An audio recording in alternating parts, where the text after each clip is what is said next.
Hello everyone, welcome to my UPSC. Uttar Pradesh assistant professor का UPHSC था, अभी नया आयोग बन गया है।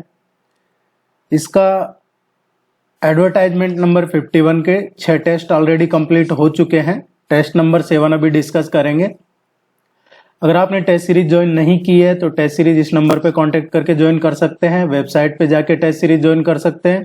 वीडियो का नीचे डिस्क्रिप्शन में लिंक मिल जाएगा, कमेंट सेक्शन में लिंक अवेलेबल है, वहां जाके भी आप टेस्ट सीरीज ज्वाइन कर सकते हैं। देखिए यहाँ जितने क्वेश्चन मिलते हैं पूरा टेस्ट नहीं मिलता है कई बार, लेकिन जो फुल लेंथ टेस्ट होता है उसमें पूरा सिलेबस कवर होता है, सारे टॉपिक सारी यूनिट कवर होती है। आपके पूरे जो टेस्ट है फुल लेंथ टेस्ट, उसमें कई टेस्ट है जो आपके स्पेशल यूनिट के होते हैं। सपोज मॉडर्न हिस्ट्री का हो गया, इकोनॉमी का हो गया, आईसीटी का हो गया, रिसर्च का हो गया, करंट अफेयर्स का हो गया।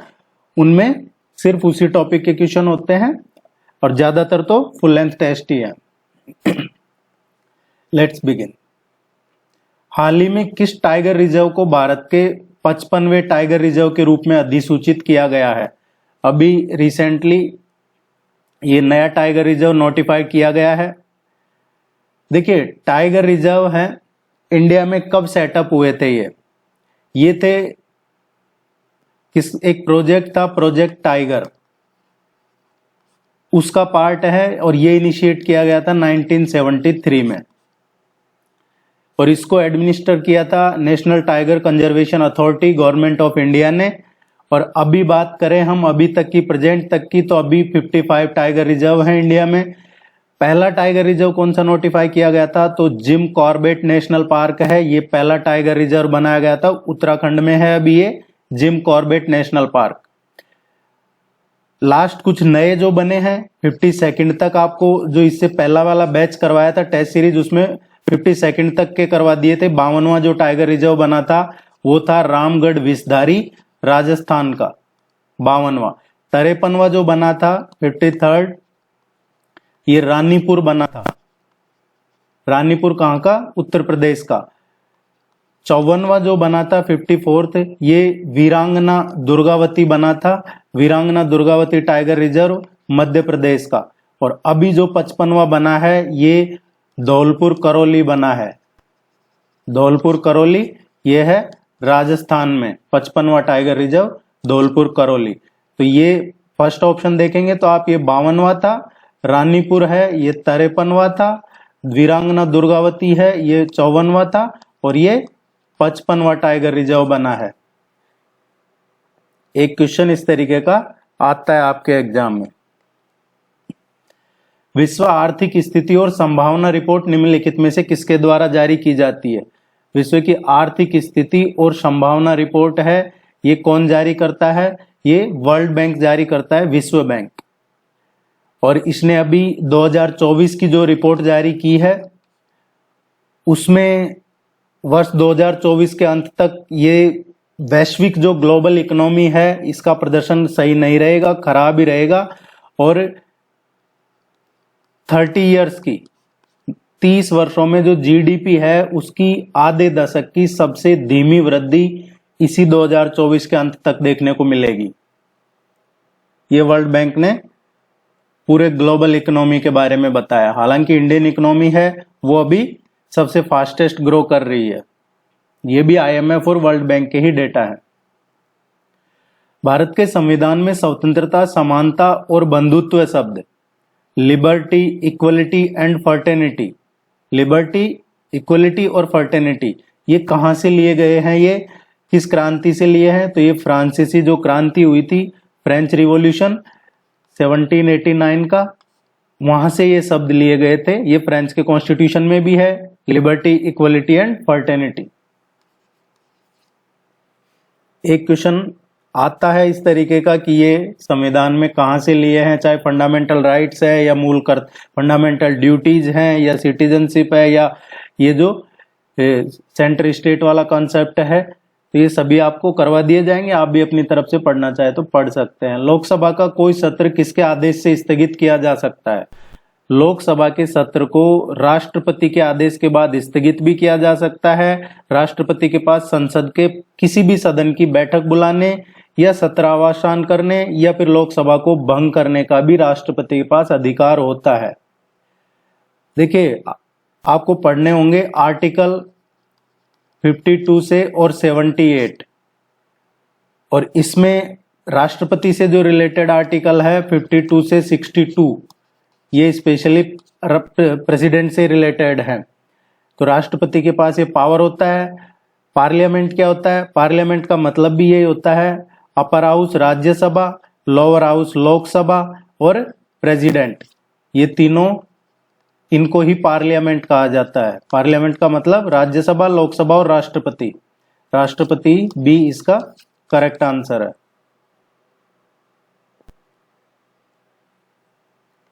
हरित क्रांति का जनक किसे कहा जाता है? हरित क्रांति का जनक डॉक्टर MS स्वामीनाथन को कहा जाता है। देखिए, अभी भारत रत्न भी दिया था, तो ये इस तरीके के क्वेश्चन आप एक्सपेक्ट कर सकते हैं। पहले भी आपके एग्जाम में पूछे गए हैं। नॉर्मल बारलॉग है, उसको हरित क्रांति का जनक कहा जाता है, लेकिन भारत में ये कर रहे हैं हम। भारत में हरित क्रांति का जनक किसे कहा जाता है? डॉक्टर MS स्वामीनाथन को। और अगर भारत नहीं दे रखा और आपको पूछ लिया कि हरित क्रांति का जनक किसे कहा जाता है, तो ये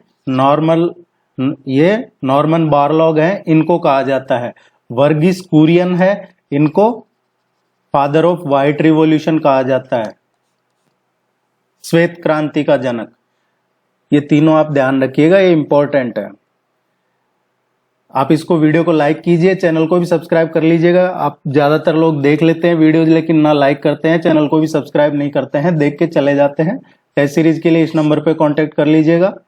निम्नलिखित युग्मों पर विचार कीजिए और इनमें से कौन सा सही पेयर है वो बताना है। सही सुमेलित कौन सा है? साइंस एंड टेक का क्वेश्चन है या आपके करंट अफेयर्स का? ओसिरिस रेक्स मिशन है, ये किसका है? ये नासा का है, पहला सही है। प्रोबा थर्ड है, ये किसका है? प्रोबा थर्ड ये यूरोपियन स्पेस एजेंसी का है। मंगल ग्रह का जो चंद्रमा अन्वेषण है MMX मिशन, MMX क्या है? मार्टियन मून एक्सप्लोरेशन, ये एक्सप्लोरेशन एजेंसी है जाक्सा, उसका है। तो इसमें केवल पहला ही सही से मैच कर रहा है।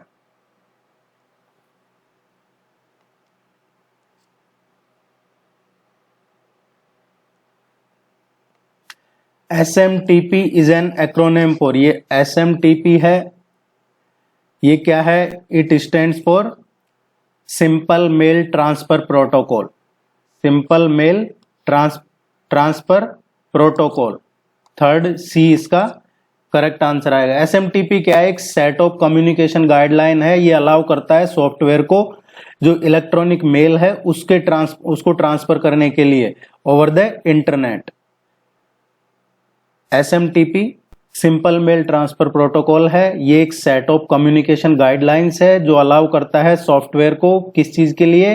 जो इलेक्ट्रॉनिक मेल है उसको इंटरनेट पे ट्रांसफर कर सके, इसके लिए ये अलाउ करता है। इसी को सिंपल मेल ट्रांसफर प्रोटोकॉल कहते हैं। ये एक प्रोग्राम है जो यूज किया जाता है sending messages to other computer user based on email address. Email address के बेस पे मैसेज सेंड करने के लिए, सिंपली ईमेल करने के लिए ये यूज लिया जाता है। जैव विविधता, विश्व जैव विविधता दिवस कब मनाया जाता है? देखिए, डे, इंपॉर्टेंट डे, इसका एक क्वेश्चन जनरली फ्रिक्वेंटली आपके एग्जाम में देखने को मिलता है। तो जो भी इंपॉर्टेंट डेज हैं ये आप जरूर ध्यान रखिएगा। विश्व जैव विविधता दिवस कब मनाया जाता है? विश्व जैव विविधता दिवस 22 मई को मनाया जाता है। जैव विविधता संकट को दूर करने के लिए जो कुनमिंग मॉन्ट्रियल फ्रेमवर्क था, और वो कब एडॉप्ट किया गया था? कुनमिंग मॉन्ट्रियल फ्रेमवर्क COP15 में। और 1993 में जो यूनाइटेड नेशंस जनरल असेंबली है, संयुक्त राष्ट्र महासभा, उसने जैव विविधता के मुद्दों पे इसको जागरूकता को और बढ़ाने के लिए 22 मई को ये IDB के रूप में इसको घोषित किया है, इंटरनेशनल बायोडायवर्सिटी डे। 2011 से 20 की जो अवधि है उसको यूनाइटेड नेशन की जनरल असेंबली ने जैव विविधता दशक के रूप में घोषित किया था। जैव विविधता दशक कौन सा है? 2011 से और 2020 वाला जैव विविधता दशक। 2021 से 21 से और 2030 तक इसको क्या डिक्लेयर किया गया है यूनाइटेड नेशंस ने? इसको महासागर विज्ञान दशक घोषित किया गया है। महासागर विज्ञान दशक और जो पारिस्थितिकी तंत्र की बहाली है वो दशक घोषित किया गया है। Decade of ocean science for sustainable development 2021 से 30 है। Decade of ocean science for sustainable development and UN decade on ecosystem restoration, ये 2021 से 30 वाला जो दशक है उसको डिक्लेयर किया गया है। देखिए, एक है कॉप 16। कॉप 16 है, इसका क्वेश्चन आपके एग्जाम में आ सकता है, इसमें कंफ्यूज नहीं होना। कॉन्फ्रेंस ऑफ पार्टीज है, ये 16th इसका एडिशन है। एक होता है क्लाइमेट चेंज पे, जो क्लाइमेट चेंज पे 16th एडिशन हुआ है कॉन्फ्रेंस ऑफ पार्टीज का। कंफ्यूज नहीं होना, मैं फिर आपको ये बता रहा हूं क्लाइमेट चेंज का। क्लाइमेट चेंज का जो हुआ था 16th session conference of parties का, ये नवंबर 2010 में हुआ था। और अभी जो कॉप 16 होगा ये होगा CBD, convention on biological diversity, जैव विविधता पे संयुक्त राष्ट्र कन्वेंशन होगा, ये 2024 में होगा। क्लाइमेट चेंज और CBD दोनों अलग अलग चीज हैं। क्लाइमेट चेंज का 2010 में हो चुका है कॉप 16 और ये CBD का होगा कन्वेंशन ऑन बायोलॉजिकल डाइवर्सिटी, ये 2024 में होगा। 21 अक्टूबर से और 1 नवंबर तक होगा। कहां पे होगा ये? रिपब्लिक ऑफ कोलंबिया में। रिपब्लिक ऑफ कोलंबिया में होगा। और अगर कोलंबिया आपके ऑप्शन में नहीं दे रखा है तो ये कैली है कोलंबिया में, वहां पे होगा। और इसका अभी घोषणा की है जो रिपब्लिक ऑफ कोलंबिया है उसके प्रेसिडेंट ने कि Cali will be the host city for COP 16। और कोलंबिया के राष्ट्रपति कौन है? Gustavo petro. कोलंबिया के राष्ट्रपति हैं गुस्तावो पेट्रो। ये नाम इसलिए बता रहा हूं क्योंकि पर्सन इन न्यूज में ये पूछा जा सकता है आपको, और हमारे सिलेबस में पर्सन इन न्यूज वगैरह है, करंट अफेयर्स। एक और जो पूछा जा सकता है आपसे, हमने अभी 3 चीजें डिस्कस की है। कॉप 16 क्लाइमेट चेंज पे 2010 में हो चुका है, नवंबर 2010 में। कॉप 16 जो जैविक विविधता पे होगा, कॉन्फ्रेंस ऑन ये बायोलॉजिकल डाइवर्सिटी पे, ये 21 अक्टूबर से 1 नवंबर 2024 को होगा। कैली कोलंबिया में होगा। गुस्तावो पेट्रो है, कोलंबिया के राष्ट्रपति है। कैली ये होस्ट सिटी है कोलंबिया की। इसके अलावा एक चीज और है जिसमें हमें कंफ्यूज नहीं होना, United Nations convention on combat desertification, उसको बोलते हैं, वो भी कॉप 16 ही होगा। कॉन्फ्रेंस ऑफ 16 ही होगा, वो दिसंबर 2024 में होगा। United Nations Convention to Combat Desertification, ये दिसंबर 2024 में होगा। तो उम्मीद है यहां से कॉप 16 की तीनों चीजें आपको क्लियर हो गई होंगी। निम्नलिखित घटनाओं को सही कालानुक्रमित क्रम में, क्रोनोलॉजिकल ऑर्डर में इनको बताना है। पहले कौन सा हुआ है, फिर उसके बाद कौन सा हुआ है, फिर उसके बाद अगस्त ऑफर है। ये अगस्त प्रस्ताव ब्रिटिश सरकार ने 1940 में दिया था। पूना पैक्ट है, पूना पैक्ट महात्मा गांधी और डॉक्टर BR अम्बेडकर के हस्ताक्षर से, और सितंबर 1932 को हस्ताक्षर हुए थे पूना पैक्ट पे महात्मा गांधी और डॉक्टर BR अम्बेडकर के। देखिए, लखनऊ पैक्ट और पूना पैक्ट में कंफ्यूज नहीं होना है। पूना पैक्ट महात्मा गांधी और BR अम्बेडकर का है। थर्ड राउंड टेबल कॉन्फ्रेंस, तीसरा गोलमेज सम्मेलन है, ये नवंबर 1932 में हुआ था, 17 नवंबर 1932। तो अब इसी के अकॉर्डिंग हम देखते हैं, इसका करेक्ट आंसर आएगा 231, क्योंकि ये हुआ है सितंबर 1932, ये हुआ है नवंबर, तो सबसे पहले ये हुआ है, then third, then first. History की क्लासेज सारी चैनल पे अवेलेबल है, आप देख लीजिएगा। यूपीएचसीएससी के नाम से प्लेलिस्ट बनी हुई है, अदरवाइज आपको वापस करवा दी जाएंगी। निश्चिंत हो रह के आप तैयारी कीजिए अपनी। रैम के बारे में निम्नलिखित में से कौन सा कथन सत्य नहीं है? कौन सा स्टेटमेंट इनकरेक्ट है, गलत कौन सा स्टेटमेंट है रैम के बारे में? देखिए रैम क्या होता है? रैम होता है रैंडम एक्सेस मेमोरी। रोम है रीड ओनली मेमोरी, रैम होता है रैंडम एक्सेस मेमोरी। रैम क्या है? एक रैंडम एक्सेस मेमोरी एक कंप्यूटिंग डिवाइस में हार्डवेयर है, एक जो ऑपरेटिंग सिस्टम को सॉफ्टवेयर प्रोग्राम और जो प्रेजेंट में यूज में ली जाने वाली किसी भी अदर डेटा के लिए एक टेम्परेरी स्टोरेज प्रदान करता है, अस्थायी भंडारण प्रदान करता है, ताकि डिवाइस के प्रोसेस के लिए तुरंत उपलब्ध हो सके। रैम कंप्यूटर में एक प्राइमरी मेमोरी होती है, ये प्राइमरी मेमोरी होती है, सेकेंडरी मेमोरी नहीं होती है, प्राइमरी मेमोरी है, और ये अस्थिर मेमोरी है। ये एक हमसे पूछा गलत कौन सा है, तो ये एक अस्थायी भंडारण है, ये सही है। रैम हार्ड डिस्क स्टोरेज के समान है, ये सही नहीं है। रैम अस्थिर है, ये भी सही है। जब आप कंप्यूटर बंद करते हैं तो रैम में संग्रहित जानकारी समाप्त हो जाती है, ये बिल्कुल सही है। ये प्रोसेस के टाइम ही एक टेम्परेरी स्टोरेज प्रोवाइड करवाता है। अगर कंप्यूटर बंद हो गया तो रैम का डेटा चला जाता है, या फिर बिजली बंद हो गई आपके लैपटॉप की तो उस टाइम पे भी रैम उस जो प्रोसेस के लिए डेटा यूज ले रहा था वो चला जाता है। और ये मदरबोर्ड में होता है रैम। डी इनकरेक्ट स्टेटमेंट है।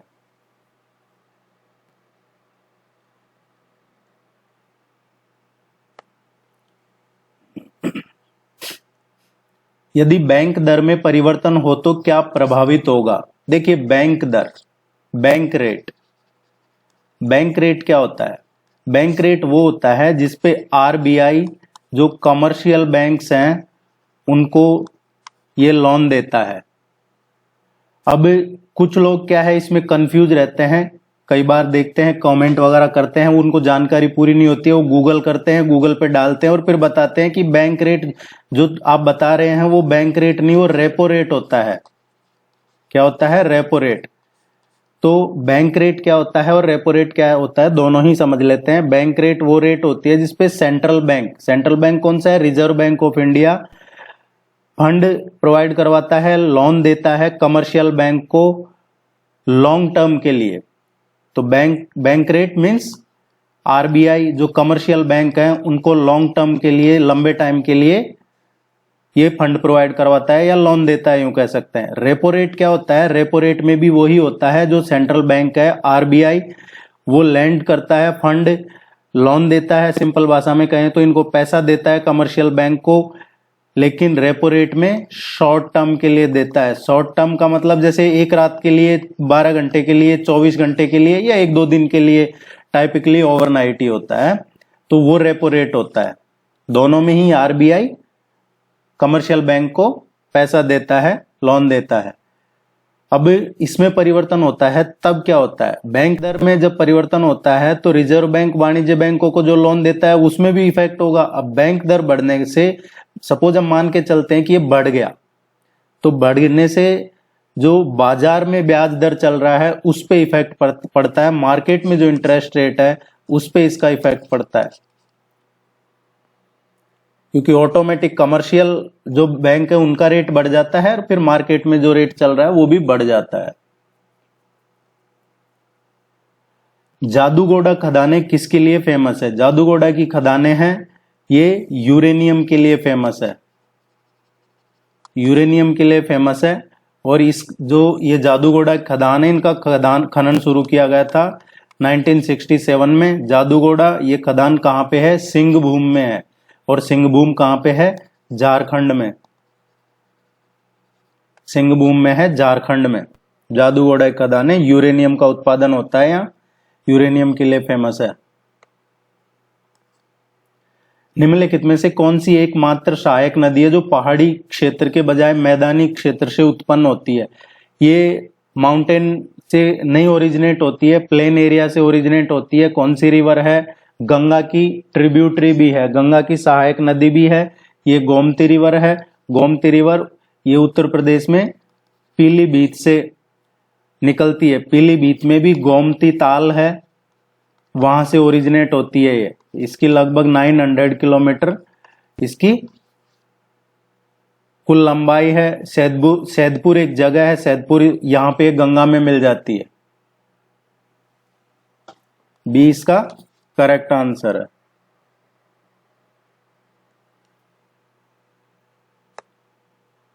निम्नलिखित में से किस दर्रे को भारत, चीन और म्यांमार का त्रिकोणीय संगम कहा जाता है?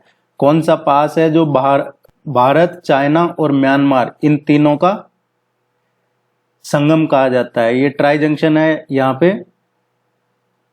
ये है दीफू पास, दीफू दर्रा है, ये 4587 मीटर की हाइट पे है दीफू पास।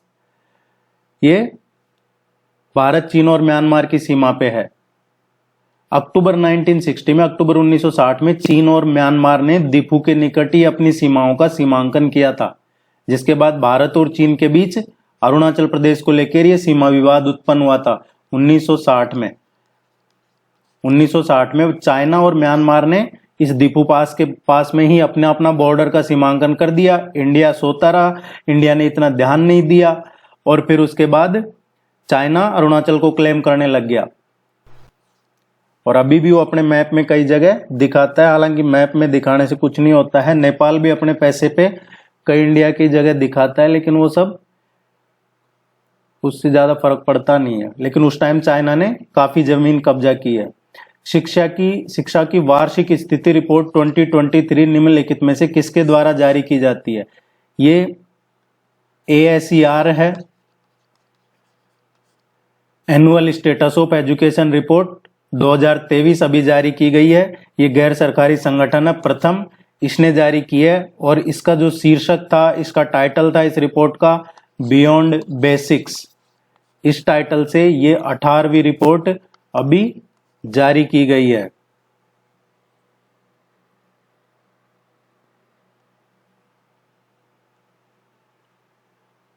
निम्नलिखित में से तत्वबोधिनी सभा की स्थापना किसने की? तत्वबोधिनी सभा है, इसकी स्थापना किसने की? ये देवेंद्रनाथ टैगोर ने की थी, कलकत्ता में की थी, अक्टूबर 6, 1839 को ये देवेंद्रनाथ टैगोर ने की थी। और इस सभा का उद्देश्य क्या था? जो धार्मिक विषय हैं उन पे उनको देखना, या फिर जो उपनिषद हैं उनका प्रसार प्रचार करना, या और बाद में 1859 में 1859 में तत्वबोधिनी सभा का विलय हो गया था, किसमें? ब्रह्मो समाज में। बी इसका करेक्ट आंसर है। पूरा जो टेस्ट है फुल लेंथ टेस्ट, उसमें सारे टॉपिक कवर किए जाते हैं। कई बार यहाँ पूरा टेस्ट नहीं मिलता है, तो आप ये ना सोचे कि इतने ही क्वेश्चन है, सिलेबस कवर नहीं है। जब टेस्ट सीरीज ज्वाइन करते हैं तो आपको पूरा टेस्ट मिलता है। 1857 की क्रांति के दौरान भारत का गवर्नर जनरल कौन था? जब 1857 का रिवोल्ट हुआ था, 1857 की क्रांति हुई, उस टाइम पे भारत का गवर्नर जनरल कौन था? ये लॉर्ड कैनिंग थे उस टाइम पे गवर्नर जनरल। और लॉर्ड कैनिंग कब तक रहे हैं? फरवरी 1856 से और मार्च 1862 तक। 28 फरवरी 1856 से और 21 मार्च 1862 के बीच में लॉर्ड कैनिंग भारत के गवर्नर जनरल थे।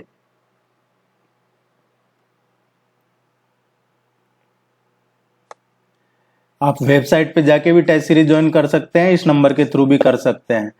11वां मौलिक कर्तव्य कौन से संविधान संशोधन के बाद जोड़ा गया? देखिए, जो शुरू में ये जो फंडामेंटल ड्यूटीज हैं ये लाई गई थी, तो उस टाइम पे 10 ही फंडामेंटल ड्यूटी थी। संविधान में 10 ही फंडामेंटल ड्यूटी थी जब 42nd कॉन्स्टिट्यूशनल अमेंडमेंट किया गया था उस टाइम पे। लेकिन बाद में 86वां संविधान संशोधन किया गया 2002 में, और उसमें ये 11वां जो फंडामेंटल ड्यूटी है 11वीं, वो जोड़ी गई थी। देखिए, मैं आपका 1 मिनट का टाइम लूंगा, आपको ये बता ही देता हूं पूरी फंडामेंटल ड्यूटीज क्या है, ताकि आपको ध्यान में रहे। कई बार पूछ लिया जाता है कि इनमें से कौन सा मौलिक कर्तव्य नहीं है। सबसे पहला जो मौलिक कर्तव्य है वो है संविधान का पालन करना, उसके आदर्श, संस्था, राष्ट्रध्वज और राष्ट्रगान का आदर करना, ये पहला मौलिक कर्तव्य है। दूसरा, स्वतंत्रता के लिए हमारे जो राष्ट्रीय संघर्ष है उसको प्रेरित करने वाले जो महान आदर्श हैं उनका पालन करना। इनडायरेक्टली जो हमारे पहले रिवॉल्यूशनरी जो रहे हैं देशभक्त, जिन्होंने आंदोलन की लड़ाई लड़ी आजादी के, उनका आदर्शों को मानना है, उनको एक तरीके से उनका रेस्पेक्ट।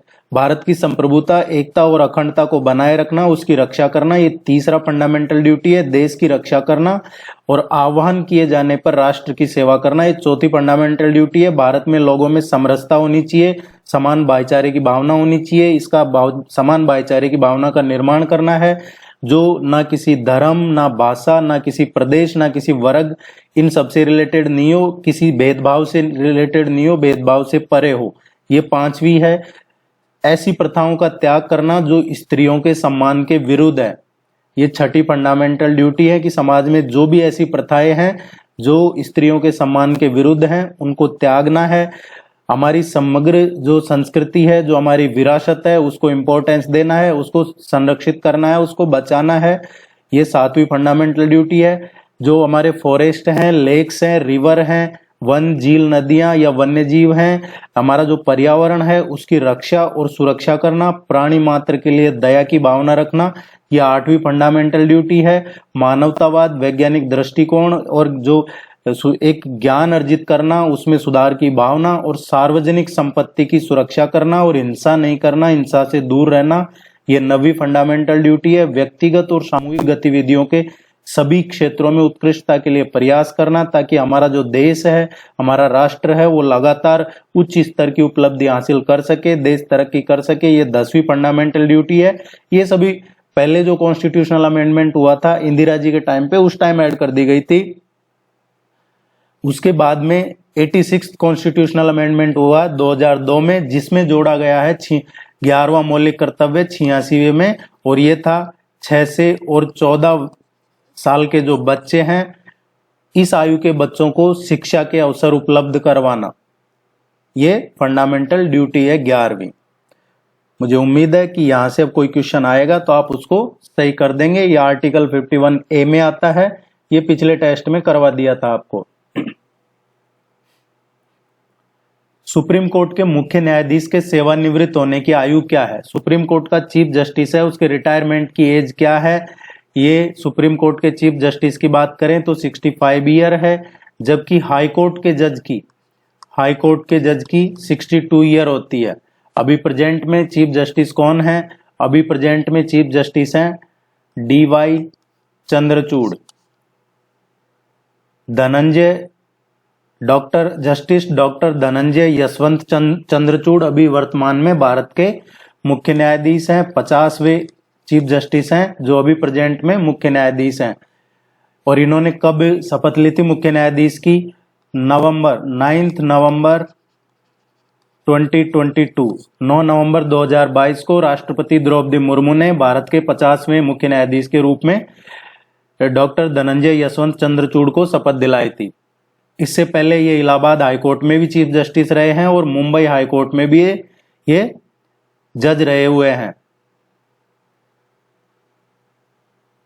और इनको सुप्रीम कोर्ट में अपॉइंट किया था 2016 में। ये एज ए जज, चीफ जस्टिस सुप्रीम कोर्ट में जज नियुक्त किए गए थे। इनके फादर भी सुप्रीम कोर्ट में 16वें चीफ जस्टिस रहे थे। काफी लंबे टाइम तक इनके फादर हैं जो चीफ जस्टिस रहे थे, यशवंत विष्णु चंद्रचूड़। और ये कब रिटायर हो रहे हैं? जस्टिस DY चंद्रचूड़ हैं, ये 10 नवंबर को रिटायर हो रहे हैं। 10 नवंबर 2024 को रिटायर हो रहे हैं। ये अपने फैसलों के लिए काफी लंबे टाइम तक याद किए जाएंगे, क्योंकि इन्होंने कई ऐसे फैसले लिए हैं जो आसान नहीं थे। ग्लोबल वार्मिंग पोटेंशियल मापने के लिए किस गैस का प्रयोग किया जाता है? देखिए, जो ग्लोबल वार्मिंग गैस है उसको मापने के लिए, ग्लोबल वार्मिंग पोटेंशियल को मापने के लिए कार्बन डाइऑक्साइड का एक यूज लिया जाता है। ग्लोबल वार्मिंग पोटेंशियल वायुमंडल में ग्रीन हाउस गैस मापने का पैमाना है ये। और इसमें मुख्य रूप से कार्बन डाइऑक्साइड का प्रयोग किया जाता है।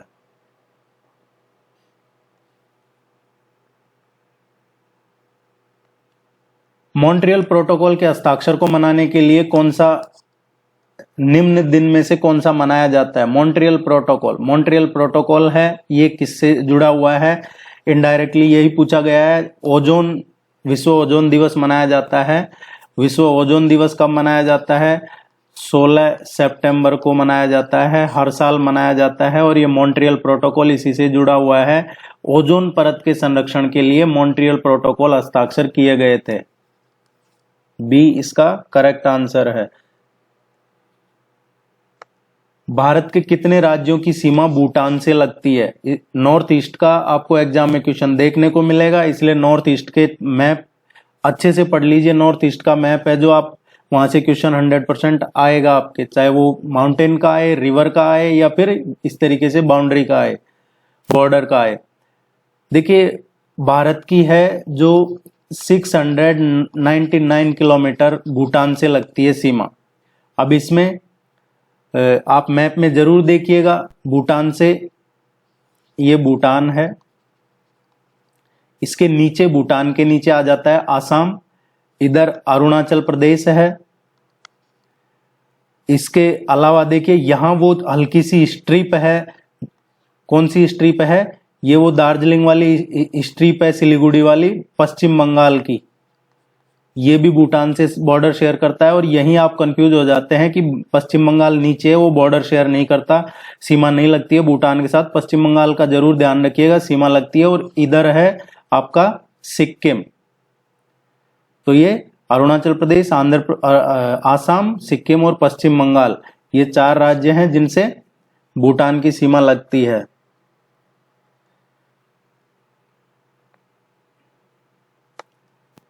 आप इस नंबर पे कांटेक्ट करके टेस्ट सीरीज जरूर ज्वाइन कर लीजिएगा, आपकी रेगुलरिटी बनी रहेगी और आपके सिलेबस अच्छे से कवर हो जाता है। इसमें आपको नोट्स मिल जाते हैं करंट अफेयर्स और पूरे सिलेबस के।